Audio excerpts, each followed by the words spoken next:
Hey everybody, Nightmare on Kelp Street back, and I'm going to do my Friday breakdown for this previous Friday's album releases. That would be, let's check it out here real quick, real fast.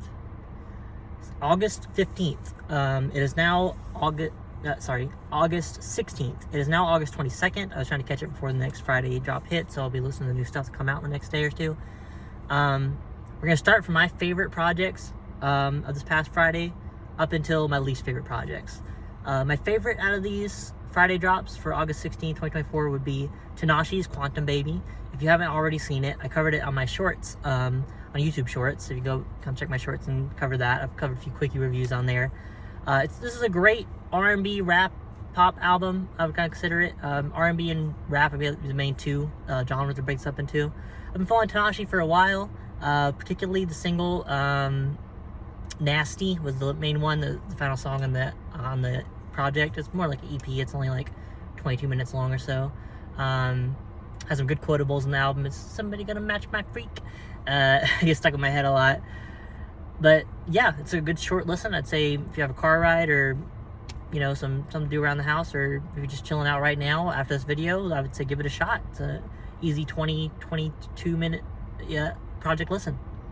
Next, I covered in a longer channel video on this channel, should be my last video I just recently uploaded, Popular Monster by Following in Reverse. I'll keep it short here because I did a main channel video on it. You can go back and watch that. But it wasn't that great. Yeah, I finished it in its entirety, but I wouldn't say I'd ever go back and listen to it for a second listen. I would highly suggest, if you listen to anything by Following in Reverse, going to listen to The Drug in Me Is You, their debut album, or just Escape the Fate, but when Ronnie Radke was in it, because Escape the Fate in general is just better than this band. I would consider it under rock, rap, screamo, would be the combo of genres under this. Then Post Malone, F1 Trillion. Good from what I've heard of it. I haven't finished it yet. I've only heard about 3 or 4 songs off of it. It's just too damn long. It's like over an hour, about an hour and a half, closer to, I believe. It's really long. It's all country. I'm just not a country fan. So if I ever talk about a country album on this channel, it'd be very rare when you hear me say good things about the country songs or albums. Generally, the 2 or 3 opening tracks I heard from it were better than I expected. So I might eventually go finish it. I'm just waiting for a good mood, a good day where I'm in the mood to finish an album this long and in a genre I don't really usually listen to. So I don't want to approach it with negative bias in mind. So I'm waiting on it to fully finish at least. But it's good. From what I heard of it, the first 2 tracks are pretty good. Gucci Mane, Greatest of All Trappers, the Gangsta Grillz edition. I've followed a lot of Gangsta Grillz albums over the years. I love when he's on an album. His personality gives me like DJ Khaled but better. He brings so much more flavor to an album than DJ Khaled brings on any album he's on. But I don't know, Gucci Mane's main bangers, it kind of fell off. Like over the years, like I think some of his like stuff in the early 2000s is probably his peak, and then his newer stuff is hit or miss. There's some good ones on here, but typically from if you've heard the other main channel videos or some shorts I've uploaded to this channel, you'll know that I don't like rappers who very heavily lean into like the misogynistic side of like, I fuck this bitch, I own this woman, I'm really flashy about my money. Like typically any album or project like that just it isn't gonna hit for me like other topics or other material. So the beats are good, he flows good, topic wise I could take or leave. And then honestly, I'm tapping on listening to this one. I was close to the end, but I just cannot. I think I would honestly label this under the Falling in Reverse album as being a worse listen. B.O.B. Space Time. I know B.O.B. from his main hits, the Hayley Williams collab song, "Hooked in the airplanes in the night sky like shooting stars," that song. The one he has with one of the Fall Out Boy members or something like that. But this album, in general, his albums after that, like around that era or so in the early 2000s as well, I just label him as like fake woke. Like he talks about some heavy topics and sometimes he'll be close to the point or on point, but most of the time he's just saying shit where I'm like, it just sounds like conspiracy level shit. Like he literally has a song about like the earth being flat, like flat earth theory and stuff like that. The beats and flow are wonky. lyrics kind of funny sometimes. My main example on here I wrote down is like at the end of Zoot, the Zoot and Publicity were the two songs that were catching me in the most. But I would say that no song in this album falls away short from either having a wonky part or lyrics like this, where like I generally like the song, but then we get lyrics on Zoot.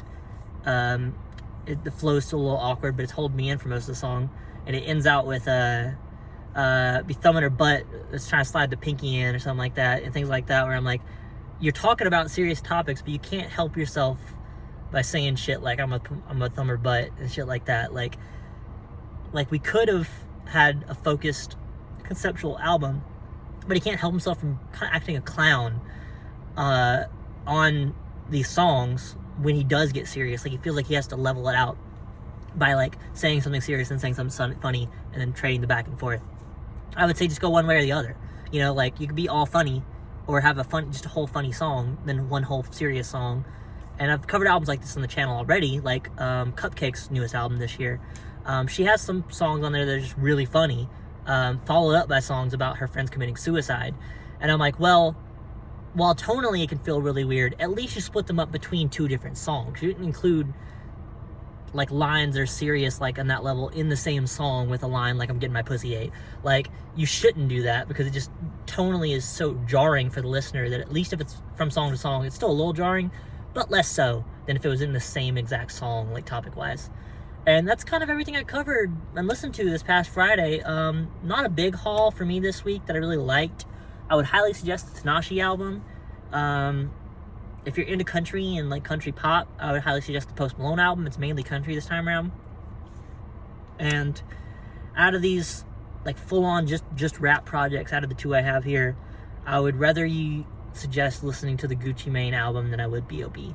So that's kind of what I come away this week with. This might be a short video for this wrap-up this week on Friday wrap-up, but I'm excited to be jumping back into and doing these. I'm glad I had time to do these. I'm glad that y'all have been sticking around to listen to my little rants on music and stuff and my new music updates, things like that. Provides a catalog for both me and you for new things coming out regularly that I listen to, and sometimes I'll forget to listen to. So sometimes if I rewatch this video or review these videos, I realize, you know, some revisits of things I haven't heard in a while. Like recently I was listening to Denzel Curry interview talking about the newest album, Kings of the Southern South or something like that. Something like that, yeah. But volume 2. It was a volume 2 of something Southern of the South. Kings of the Mischievous South. That's what it was. Kings of the Mischievous South, volume 2. I listened to that today while I'm riding around doing my work, and I like it better than the first listen, honestly, my second listen to it. I like everything but the skits. There's one skit I liked, sampled Psycho. It was right before Scared, spelled like S-K-E-D. I'm not going to do like the AAV interpretation of it. That's not for me to do. But it was right before Scared, one of the main singles for the project. So if you haven't heard it, I think I mentioned it in one of my previous Friday wrap-ups, but I would highly suggest revisiting that Denzel Curry or giving it a try if you haven't heard it. If I can dig it up, I'm going to try to listen to Kings of Mischievous South Volume 1, kind of do a back catalog of it, and then eventually, within the next few weeks or month, I'm going to have that removal video out, and I might pivot from my fishing video games topic for my next video to cover a full review and breakdown song by song of the new Childish Gambino album, because I really liked it. I think it deserves more than a short on this channel. So just however I've been feeling about recent projects and stuff, I'm going to at least consistently stay with these Thursday uploads of the Friday wrap-ups, because I feel like having a kind of regular updated segment for the channel would be nice, at least weekly. If I have to, push it to bi-weekly, but I'm gonna try to shoot for weekly now that I'm caught up on my Friday drops. I'm excited to see what's coming out tomorrow. You know, I'll give you a shout out about next Thursday when I hear it and what my main takeaways are. I'll see you, kelpies. I love you. Remember to like, comment, subscribe. I keep forgetting to say that in some of these videos, but yeah, if you liked the video, remember to like, comment what you thought about any of these projects, what you've been listening to in the past month, few weeks, just what you listen to right now, you know, anything new that you like, so I can check it out. I saw somebody in my comments highly recommend me listen to the new Hosier, either EP or album. I can't remember. I'm gonna go track it down. But that's gonna be another main channel video soon. Depending on if it's an EP, I'm probably gonna make it a short. If it's like longer than like 4 or 5 songs, I'm probably gonna make it a main channel video to kind of give full breakdown, since I had a commenter ask about it. So thank you for that comment. And yeah, just remember to stick around. I love you, kelpies. Goodbye.